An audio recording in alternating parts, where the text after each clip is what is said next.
There are some men who, when they are poor, hold the woman beside them close and promise to love her forever. But once they become rich, standing beneath the glittering lights of luxury, they begin to feel ashamed of the very woman who once walked beside them through their darkest days. Tonight, from the glamorous city of Lagos, Nigeria, where million-dollar mansions rise between violent rainstorms and struggling slums, we will hear the heartbreaking story of an aging wife who was thrown out into the rain by her billionaire husband simply because time had changed her beauty. He believed that youth, beauty, and money could replace the loyalty of a woman who sacrificed her entire life for him. But what he never realized was that after that very night, everything he stood upon, the mansion, the luxury cars, the oil company, even the powerful empire he ruled in Lagos, had never truly belonged to him. And sometimes in life, the most painful thing is not losing money. It is realizing that the person who once loved you sincerely has finally turned away forever. If you are watching this video from anywhere in the world, from Nigeria, the United States, Brazil, or some small corner of the earth, leave a comment below and tell us where you are listening from. And if you believe that someone who once struggled beside you through poverty deserves to be cherished for a lifetime, subscribe to the channel and join us for more emotional stories about love, betrayal, and the painful lessons that force us to reflect on what truly matters.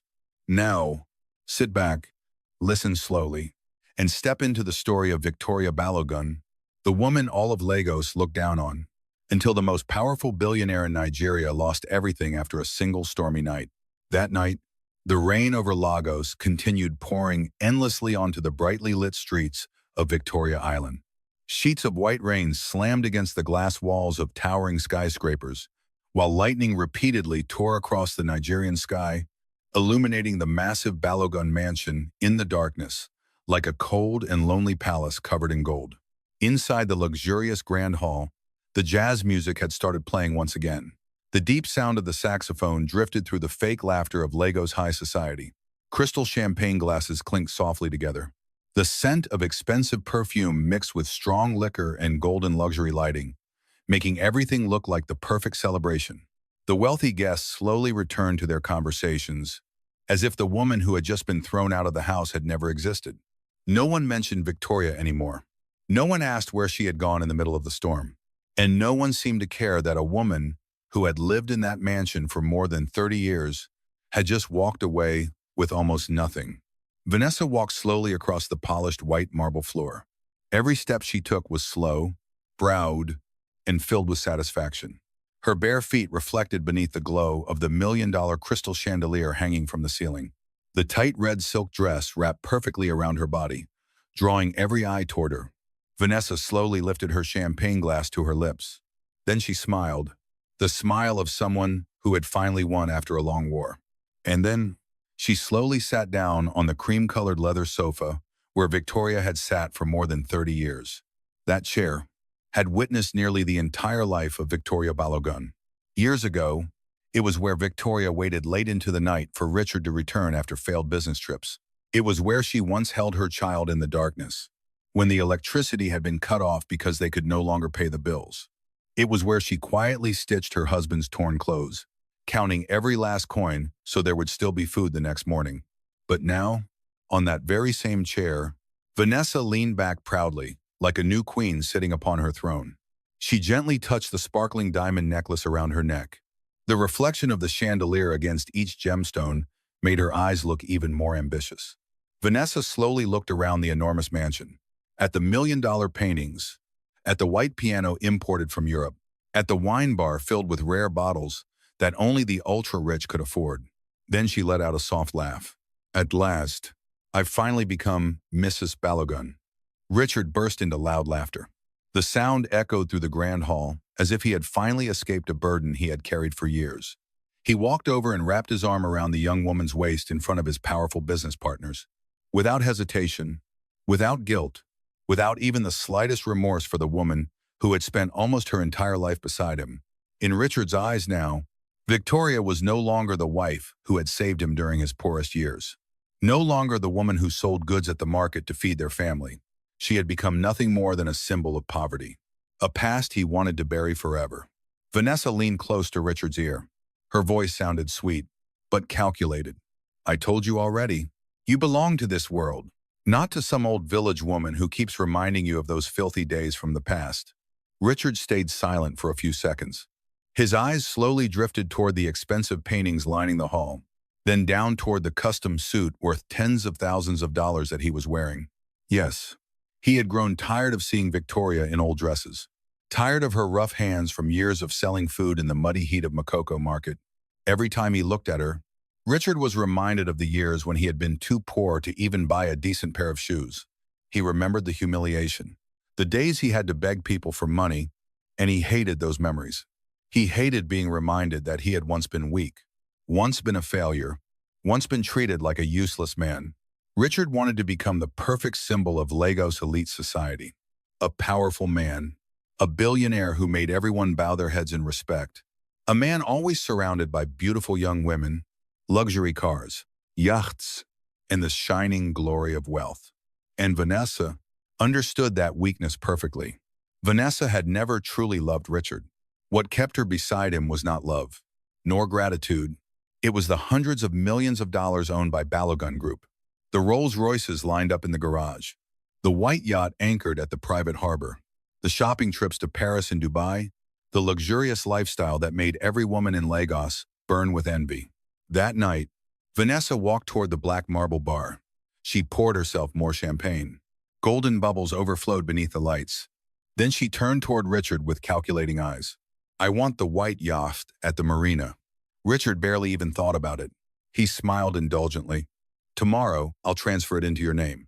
Vanessa smirked with satisfaction. And the penthouse in Victoria Island too. Richard immediately nodded. Done. Vanessa pushed even further. And the Rolls-Royce collection, and unlimited credit cards.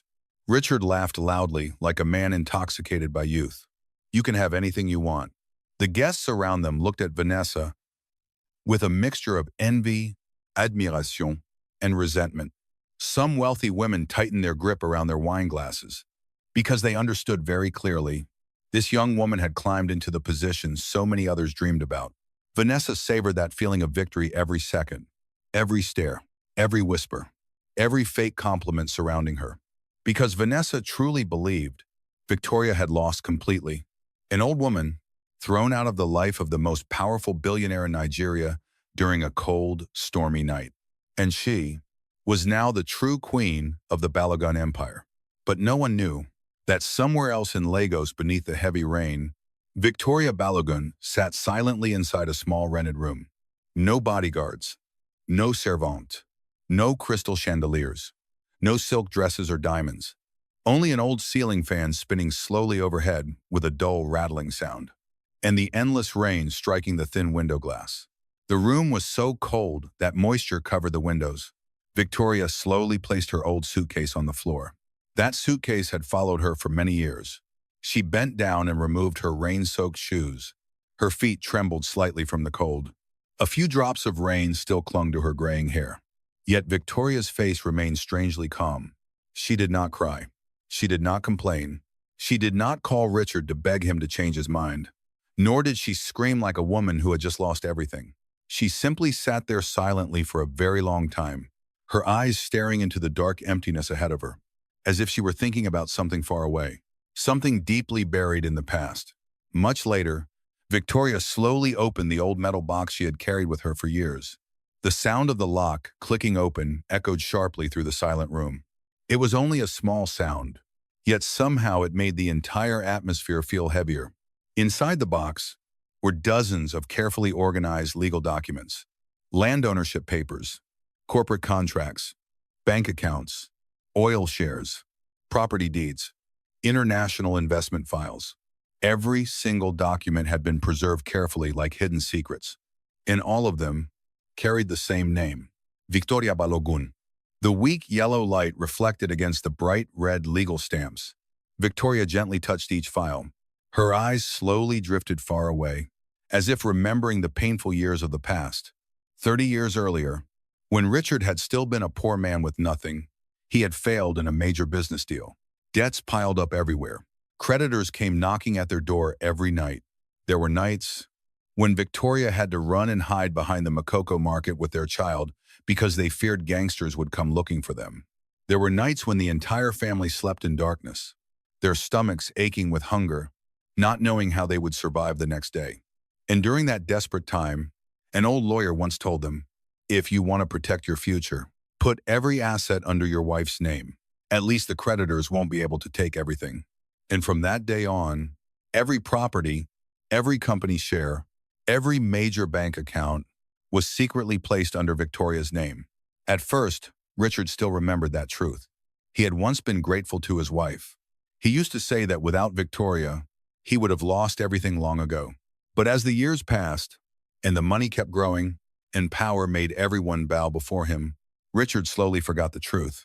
He became used to being the center of attention, used to the endless praise, used to being called the Balogun boss. So used to it that he truly believed he was the real king of the Balogun empire. He completely forgot who was truly holding the real keys to the entire fortune. Victoria slowly closed the metal box again. Outside, a bright flash of lightning ripped across the Lego sky. The cold white light reflected against the dark window. The face of the elderly woman appeared faintly in the glass. Calm, cold, and impossible to read. Then for the very first time that entire night, Victoria smiled softly. A very small smile. But somehow, it felt like the truly terrifying part of the story had only just begun. The next morning, Lagos woke beneath a heavy gray sky. Low clouds covered the entire city, making even the morning sunlight feel cold and lifeless. The violent storm from the night before had finally stopped. But along the luxurious streets of Victoria Island, rainwater still shimmered beneath the wheels of expensive Rolls-Royces and Bentleys. The air carried the scent of wet earth and lingering cold.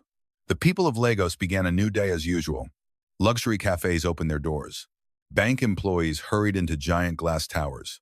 Wealthy businessmen continued living their glamorous lives. No one knew that on that very morning, one of the most powerful empires in Nigeria had already begun collapsing from within.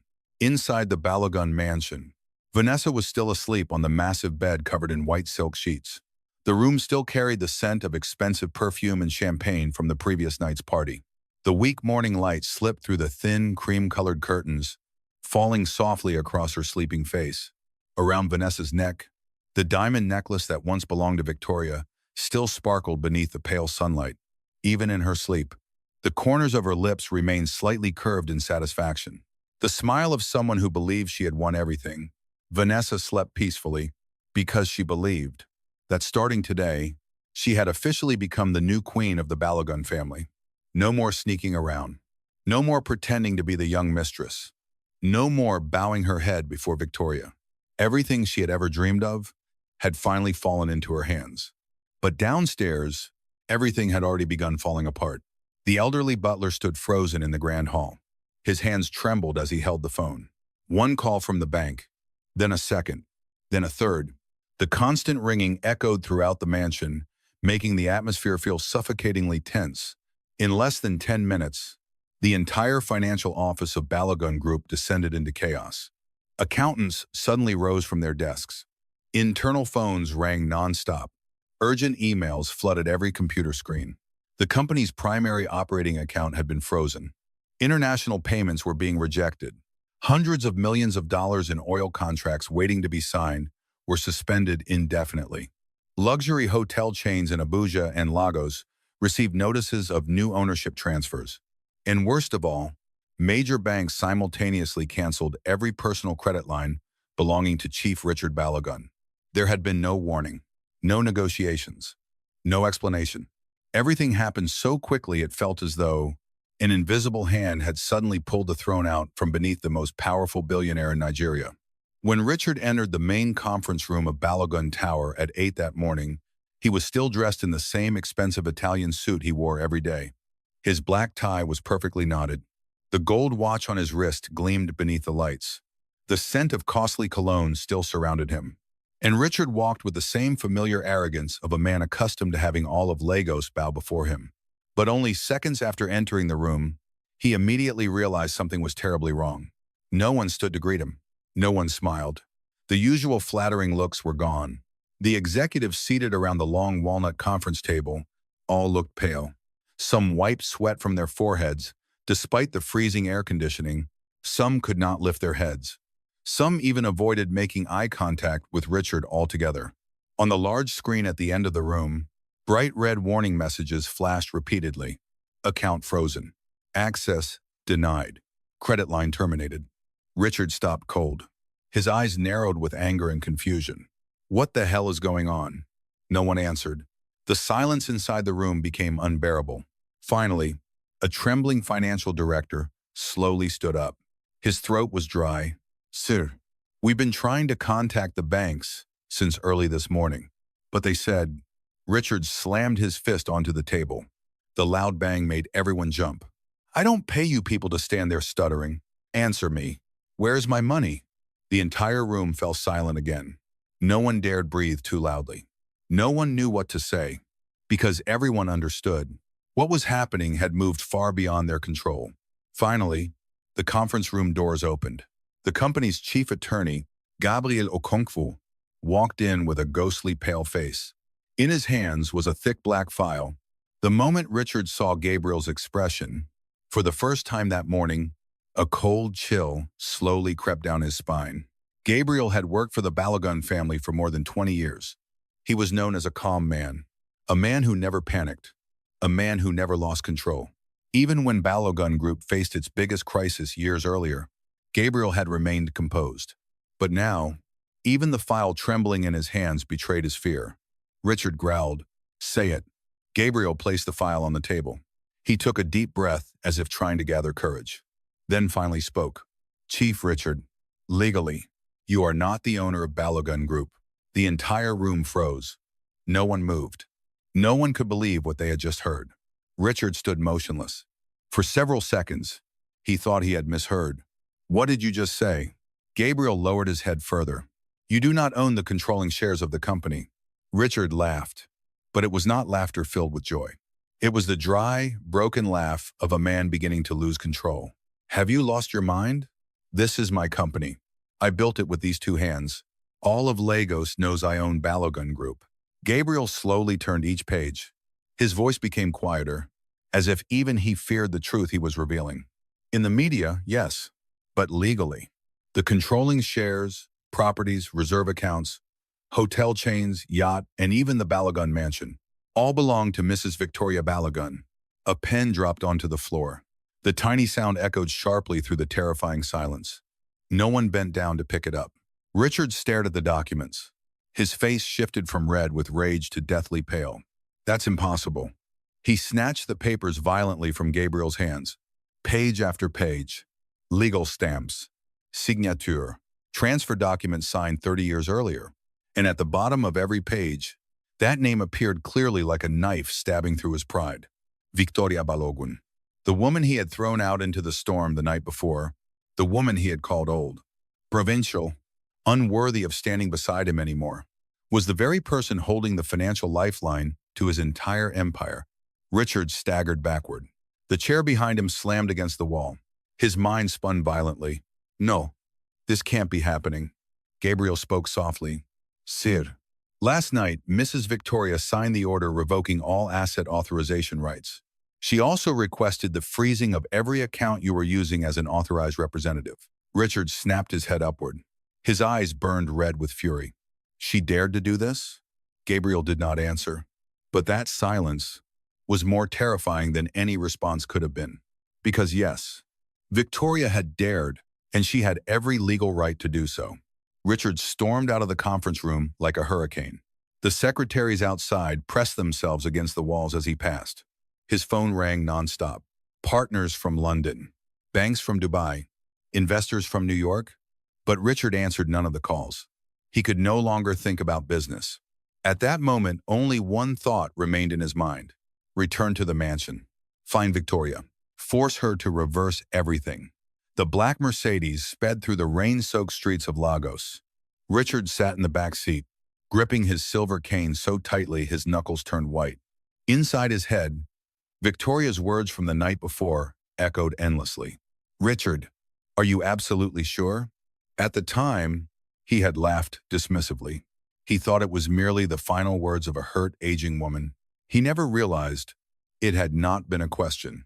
It had been a final warning. When the car finally stopped in front of the Balogun mansion, Richard froze. Standing outside his gates were no longer the familiar bodyguards. Instead, there was a line of unfamiliar black vehicles, lawyers, police officers, court officials, and several men in black suits standing beneath the entrance like they had been waiting for him. Vanessa came running out of the house. Her hair was still messy. She wore only a thin silk robe. Her face was pale with panic.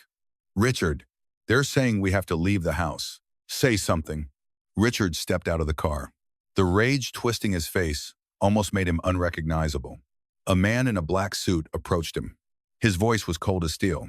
"Chief Richard Balogun, under the request of the legal owner, you are required to vacate this property before 6 o'clock this evening."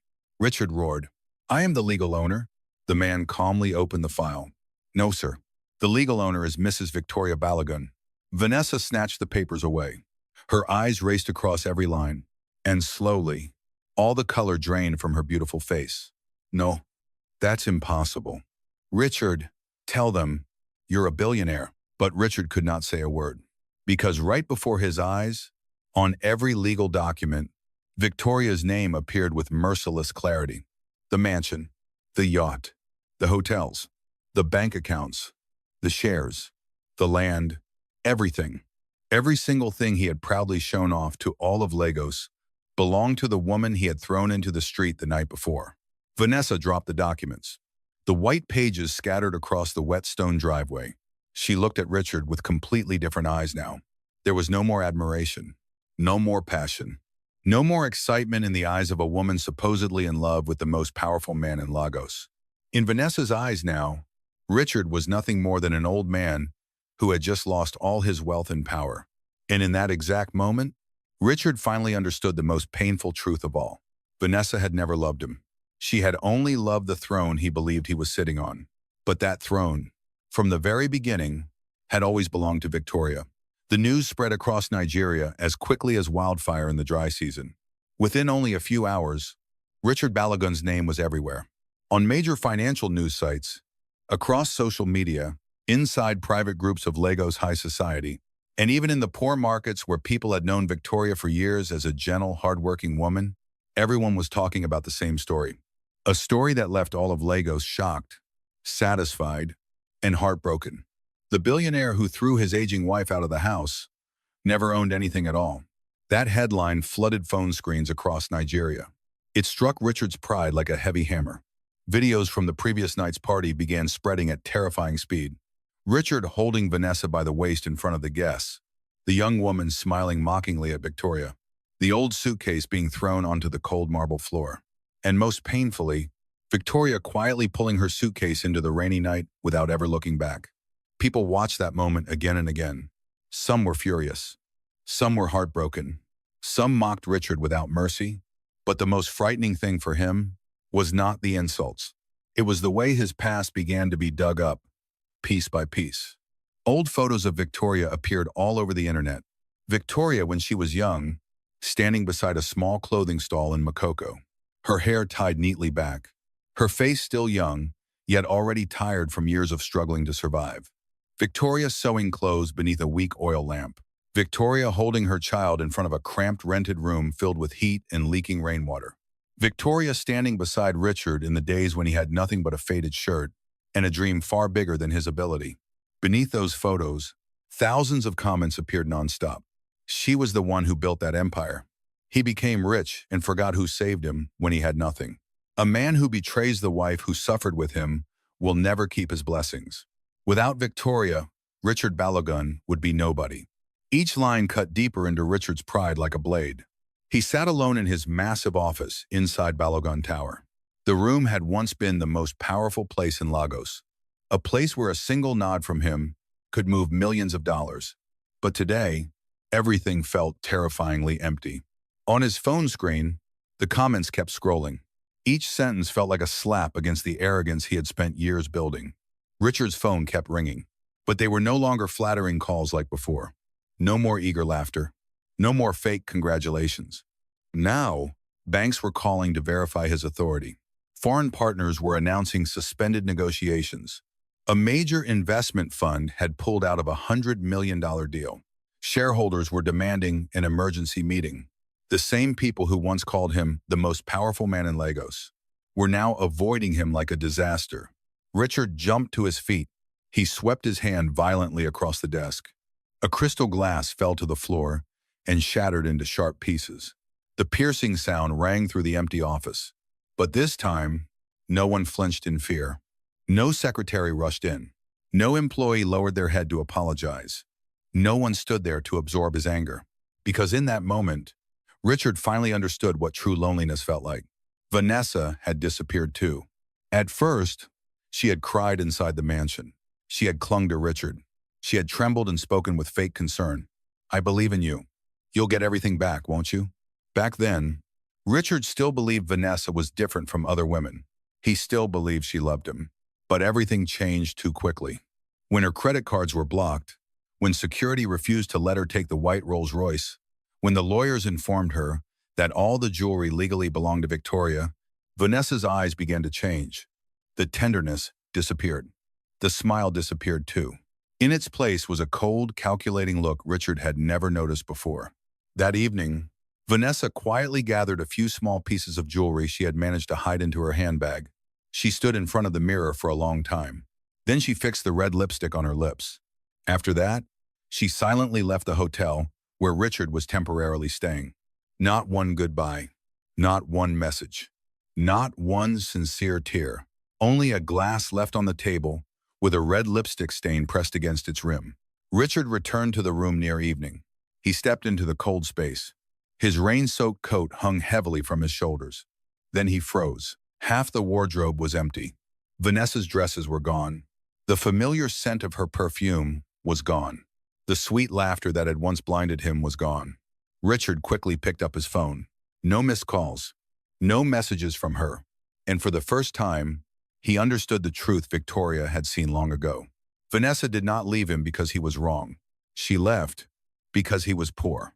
Outside, rain began falling over Lagos again. It was not as violent as the night before, but each cold drop tapping against the hotel window made Richard feel as if he had been locked inside a glass cage. He slowly walked toward the mirror. The man reflected back at him, no longer looked like the powerful billionaire who once made all of Lagos bow. His gray hair was messy. His eyes were bloodshot from sleeplessness. His face looked hollow after only one day. Richard stared at himself for a long time, and for the first time, he felt afraid. He had lost the mansion, lost the company, lost his reputation, lost his young lover. But deep inside, there was another loss more painful than all the rest. He had lost the only woman who had ever loved him when he had nothing. Richard reached for his car keys by instinct, then slowly remembered. That luxury car no longer belonged to him either. In the end, he had to call an ordinary taxi. An old taxi with the smell of damp leather seats and gasoline. The driver recognized Richard in the rearview mirror. Surprise flashed briefly in his eyes, but he said nothing. He simply drove silently through the rain-soaked streets of Lagos. The taxi left the luxury of Victoria Island behind. It passed tall glass towers. It passed elegant restaurants where employees had once bowed and opened doors for Richard. It passed the places where he had once stepped out of Rolls-Royces with the pride of a king. Then, slowly, the lights became fewer. The roads became narrower. Old tin roofs appeared beneath the rain. Richard silently looked out the window, and he recognized the neighborhood. The place where he and Victoria had once lived during their poorest years. The place where Victoria woke up at 4 in the morning to buy scraps of fabric from the market and sew clothes to sell. The place where she stitched clothes until her fingers bled just to earn a few extra coins. The place where Richard once sat on the porch with disappointment written across his face because no one would invest in his dream. And it was also there that Victoria once placed her hand on his shoulder and said, "Richard, one day we will rise again. Just don't forget where we started." The taxi stopped in front of a small house at the end of an alley. No golden gates, no guards, no luxury cars, no crystal lights, only a simple low roof, and a weak yellow glow coming from a small window. Richard paid the taxi driver with the last cash left in his wallet. Then he stood in the rain for a very long time. His legs felt frozen to the wet ground. He had once walked into the biggest boardrooms in Africa without fear. He had once signed billionaire contracts without blinking. He had once commanded thousands of employees with just a look. But now, standing in front of Victoria's small house, he did not have the courage to knock, because behind that door was not a business rival, not a bank, not an investor. It was the woman he had wounded more deeply than anyone else in his life. Finally, Richard slowly fell to his knees. Both knees touched the cold, rain-soaked ground. His expensive suit became soaked with mud. He bowed his head before the old wooden door. His voice was hoarse, as if something were choking him. Victoria. There was no answer. He swallowed hard. His shoulders trembled slightly. Victoria, please, open the door. Inside the small house, Victoria had heard everything. She was sitting quietly beside a small wooden table. In front of her was a cup of tea still rising with steam. Beside her was the metal box containing every document of the Balogun Empire. Victoria did not hurry to stand, not because she felt nothing, but because her heart was too exhausted after 30 years of silent sacrifice. She had waited for Richard to come home every night. She had forgiven him again and again. She had told herself that as long as he still remembered his family, everything could still be saved. But last night, when he threw her suitcase onto the floor, when he allowed a young woman to call her provincial in front of everyone, when he drove her out of the very house she legally owned, something inside Victoria had quietly died. Very silently, very painfully. Outside the door, Richard began to cry. It was no longer the cry of a man who had lost his fortune. It was the desperate sob of a human being who had finally seen the emptiness inside himself. I was wrong. Victoria, I was truly wrong. At last, the door slowly opened. The yellow light from inside the house fell gently across Richard's rain-soaked face. Victoria stood before him. She wore a simple pale dress. Her silver hair was neatly tied behind her head. Her face was heartbreakingly calm. Richard lifted his head and looked at her. And in that moment, he no longer saw the aging wife he had once despised. He saw the young woman from long ago, the woman who once ran through the rain to buy medicine for him when he had a high fever. The woman who once skipped meals so he would have the strength to meet investors. The woman who held him during the days when the whole world called him a failure. Richard trembled as he reached out and held the edge of her dress. Victoria, please forgive me. I cannot lose everything. Victoria quietly looked down at his trembling hand. The hand that had once signed enormous contracts. The hand that had once placed a wedding ring on her finger. And the same hand that had thrown her suitcase onto the floor the night before. She gently stepped back. Only one small step, but it was enough to leave Richard frozen. Victoria did not shout. She did not cry. She did not curse him. She simply looked at him for a long time. Then she asked softly, her voice almost dissolving into the rain beneath the porch. Richard, are you hurting because you lost me? Or because you lost the money? That question fell between them like a cold knife. Richard opened his mouth. He wanted to say he loved her. He wanted to say he regretted everything. He wanted to say it had all been a foolish mistake. But in that moment, Richard realized the most terrifying thing of all. Avon Hay was not sure what the real answer was, and his long silence answered everything for him. That night, Richard did not leave. Victoria did not invite him inside the house either, but she did not slam the door in his face the way he had done to her the night before. She simply pulled an old wooden chair beneath the small porch. The chair was so worn that most of the brown paint had peeled away. One of its legs leaned slightly crooked. Then she looked at Richard with tired but calm eyes. If you want to stay until the rain stops, then sit there. Her voice was strangely soft. Not angry, not bitter. But somehow, that calmness hurt Richard more than any accusation ever could. After saying that, Victoria quietly turned and walked back inside. The door closed gently behind her. No loud slam. No crying, no hatred, only a small dry sound in the middle of the rainy night. But to Richard, that sound hurt more than a slap in front of a crowd. He slowly sat down on the small wooden chair beneath the low porch roof. His expensive Italian suit had long since become soaked. Rainwater dripped from his hair onto his collar. His polished leather shoes were covered in mud from the old alley. The gold watch on his wrist still sparkled beneath the dim yellow light, but for the first time in his life, Richard felt it was completely meaningless. No freezing air conditioning. No crystal chandeliers. no champagne, no jazz music, no one bowing and calling him chief, no assistants waiting for orders, no fake admiration from Lagos high society, only the sound of rain tapping against the old tin roof, the sound of water flowing through the narrow drain in front of the house, and distant dogs barking somewhere in the poor streets of Lagos at midnight. Richard lowered his head and stared at his hands. The same hands that had once signed oil contracts worth hundreds of millions of dollars. The same hands that needed only a small gesture for dozens of people to rush to serve him. The same hands that had made people across Lagos fear and respect him. But those same hands had thrown Victoria's old suitcase onto the cold marble floor. Those same hands had pushed the woman of his life out of the home she had silently protected for 30 years. A cold wind swept through the narrow alley. Richard shivered slightly, not because of the cold, but because the memories were returning. The memories he had spent years trying to bury. He remembered a distant evening, long before Lagos had ever known the name Balogun Group. Back when Richard Balogun was nothing more than a poor man with disappointment in his eyes.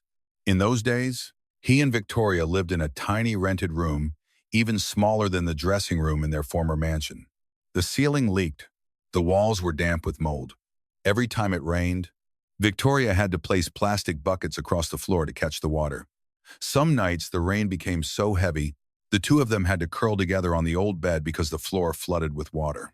That particular night, Richard sat motionless beside a rotting wooden table. In front of him lay the 17th investment rejection letter. The crumpled paper rested beneath the weak yellow light. He stared at it for a very long time, then suddenly slammed his fist onto the table. "I was born to fail, Victoria. No one believes in me. No one wants to give me a chance." Back then, his voice was filled with despair, filled with helplessness. The voice of a man crushed so deeply by life that he no longer believed in himself. But Victoria did not blame him. She did not call him weak. She did not tell him he was useless. She simply placed a small plate of rice in front of him. On that plate was the only piece of fish from their dinner that night. Richard did not know then that Victoria had lied and said she had already eaten. The truth was, she had gone hungry. She only wanted him to have enough strength to continue searching for opportunities the next day. Victoria sat beside him. She placed her thin but warm hand on his shoulder, then gently said, "I believe in you. As long as you keep getting back up, I'll keep standing beside you." That memory tightened Richard's throat. He covered his face with his hands.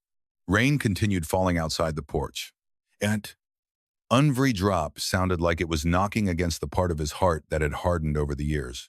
He remembered Victoria carrying their child for miles while delivering clothes, the little baby asleep on her shoulder, a heavy bag of garments hanging from her other arm.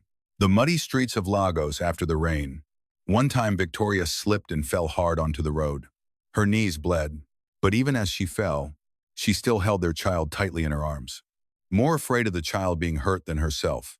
That evening, when Victoria returned home, Richard saw Herr Swan Lake. He panicked and asked, "Why didn't you hire a taxi?" Victoria only smiled softly, the same gentle smile she always had.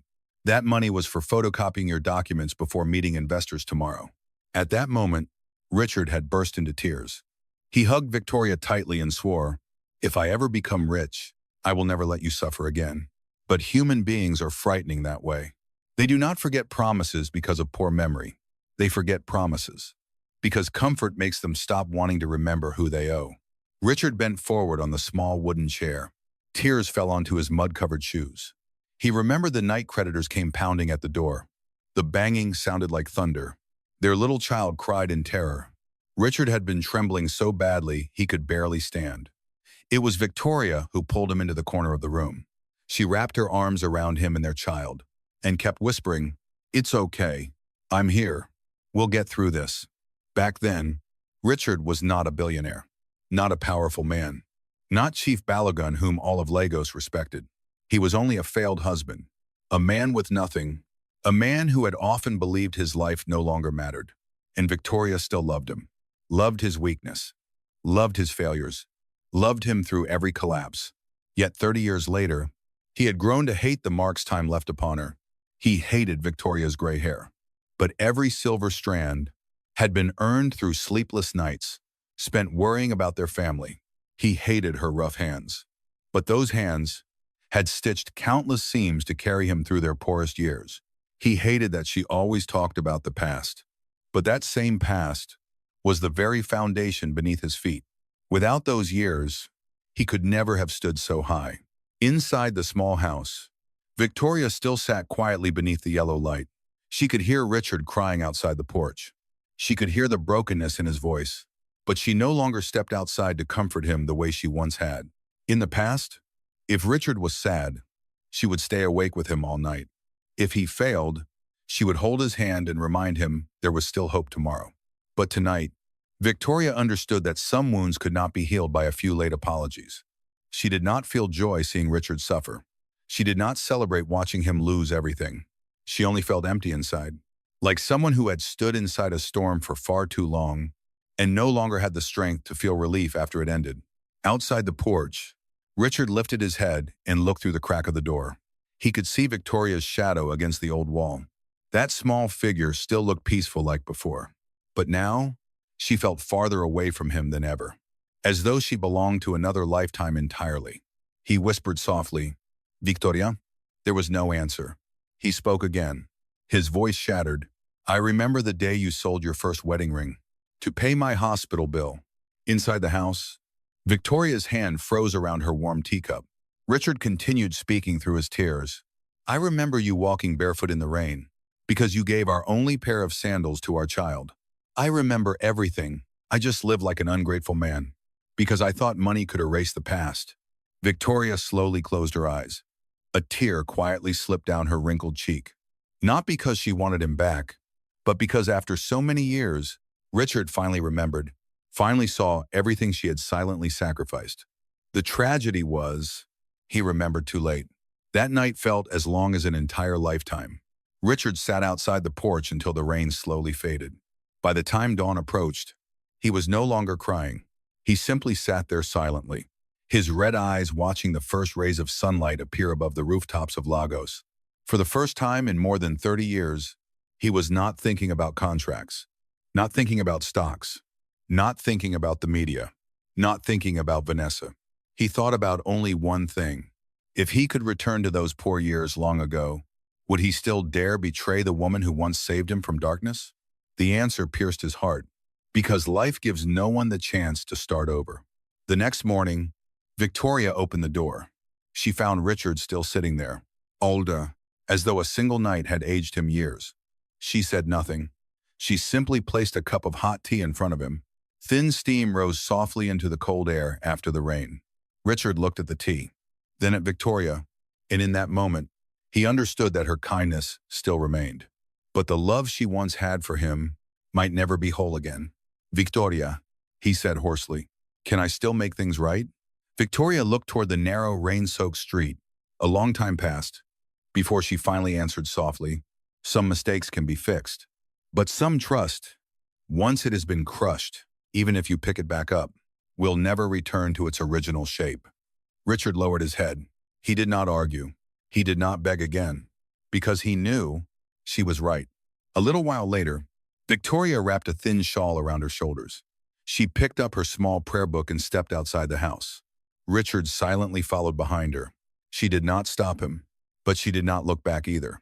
The road led toward a small church hidden inside the old neighborhood of Lagos.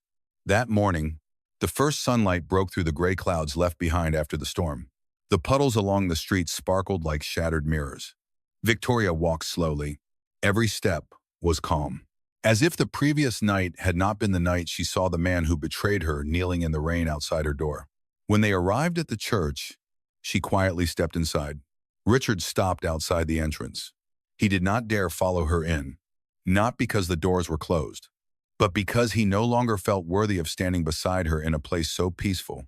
He stood behind an old stone pillar, silently watching through the open doorway. Victoria knelt in the first wooden pew. Soft sunlight filtered through the stained glass window, falling gently across her silver hair. In that light, Victoria no longer looked like a woman who had been abandoned. She looked like someone who had walked through fire, yet still protected a heart that had not turned to ashes. Richard slowly placed a hand over his chest. A deep ache lingered there. Not the pain of losing money, but the pain of finally understanding that he had lost the soul of his own life. He remembered Victoria's question. Are you hurting because you lost me? Or because you lost the money? Now, standing before that little church, Richard finally had the answer. At first, he had hurt because he lost the money, because he lost his power, because his throne had collapsed.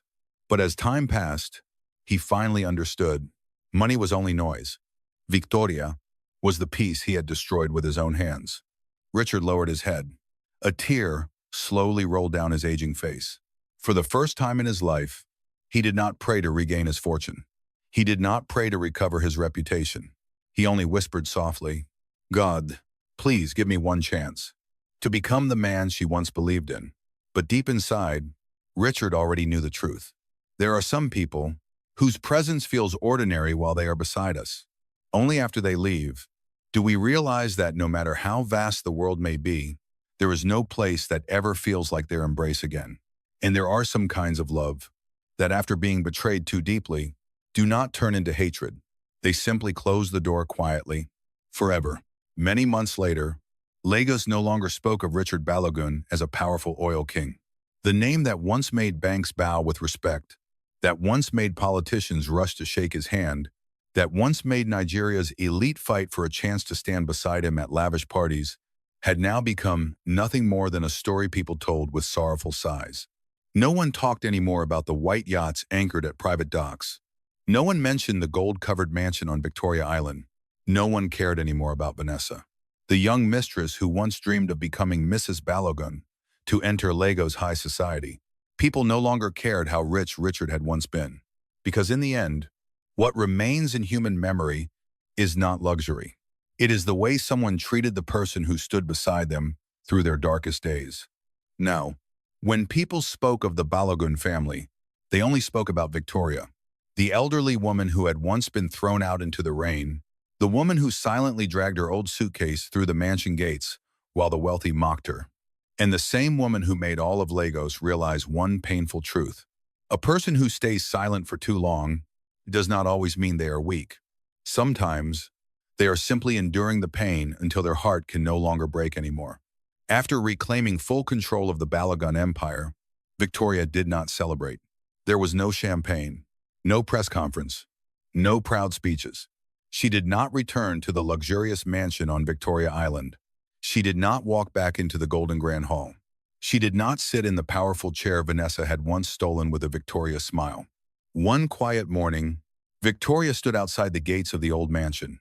The rain from the previous night had just stopped. Water droplets still clung to the black iron fence. She lifted her eyes toward the towering white columns, toward the fountain where fake laughter once echoed through extravagant parties, toward the large window where, on that terrible night, Richard had stood beside a younger woman and called Victoria someone who no longer fit into his life.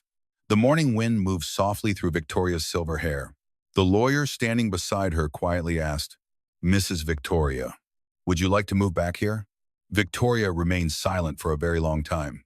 Her eyes slowly moved across the enormous mansion, a place that had once been home, but also the place where her heart had slowly died over many years. Finally, she gently shook her head. "No, this house is too large, but there is no warmth left inside it." Her voice was calm, without hatred, without bitterness, only the exhaustion of someone who finally understood that not every place called a house is truly a home. After that, Victoria sold part of the luxurious fortune. The white super yacht was auctioned off. 3 luxury cars in the garage were transferred to new owners. Several penthouses on Victoria Island were sold one after another. Many people did not understand. They thought after everything, Victoria would finally enjoy the life of a victorious queen. But she did not. Because after losing so much, some people no longer need luxury to feel valuable. And with that money, Victoria founded a charity called the Second Dawn Foundation, a second sunrise. That name alone brought tears to many women across Nigeria, because to them, life after being abandoned often felt like a door permanently closed forever. Many women believed that after youth faded, after broken marriages, after years of sacrifice without appreciation, they would never have another chance to begin again. But Victoria wanted them to understand that sometimes after the darkest night, a woman can still find a new sunrise for herself. At first, The foundation was only a small house on the outskirts of Lagos. Simple white-painted walls, a wooden sign hanging above the gate, a few old tables. But day by day, it slowly grew. Victoria built homes for poor widows with nowhere else to go. She paid school tuition for children in the Makoko slums. She opened sewing classes for older women abandoned by their husbands. She funded medicine for elderly mothers forgotten by their own children. Every weekend, instead of appearing in luxury boardrooms, Victoria appeared in poor marketplaces instead. She wore simple cotton dresses, her silver hair tied neatly behind her head. No bodyguards surrounding her, no expensive jewelry. She personally handed out hot meals to the homeless. Some days beneath the blazing heat, sweat soaked through her clothing, but Victoria continued serving food until evening. A reporter once asked her, "Mrs. Victoria, you are so wealthy. Why do you still do these things yourself?" Victoria simply smiled softly, then answered calmly, "Because I know what it feels like to be left alone in the rain." That sentence spread throughout Lagos. Not loudly, not dramatically, but it went straight into the hearts of millions of people, especially women who had once been looked down on because of age, poverty, or years of sacrifice. They began coming to Victoria. Some arrived in silence. Some stood crying at the foundation gates while holding their children. Some were over 60 years old, still carrying the same kind of old plastic bag Victoria once carried on that rainy night. Victoria welcomed every one of them. She never asked how much money they once had. She never asked who abandoned them. She never asked how badly they had failed. She simply held their hands, then gently said, "You did not lose your value just because one man could no longer see it." Those words healed more hearts than money ever could. Meanwhile, Richard lived quietly in a small rented apartment in an old Lagos neighborhood. The apartment had only one bedroom, a small wooden table, an old standing fan making rattling sounds every night, and a dusty window overlooking the street. No servants anymore. No driver opening car doors. No bodyguards waiting outside the gate. Every morning, Richard made his own coffee, pressed his own clothes, walked to the corner store to buy bread. At first, people in the neighborhood still recognized him. They looked at him curiously. Some whispered, "That's Chief Balogun, the man who threw his aging wife out of the house." Richard heard every word, but he never turned around, never became angry, never shouted. He simply lowered his head and kept walking, because now, no insult hurt more than the truth already living inside him. Every time he turned on the television, he saw Victoria again, not at glamorous parties, not on yachts, but in simple community news reports. Victoria handing house keys to an elderly widow. Victoria hugging a little girl from Makoko who had just received a scholarship. Victoria sitting among abandoned women, patiently listening to their life stories through tears. Every time he saw her smile, Richard quietly turned off the television, not because he hated her, but because that smile forced him to face a painful truth. Victoria had found peace again, but that peace no longer needed him. One evening, near the end of the rainy season, Richard walked past Makoko.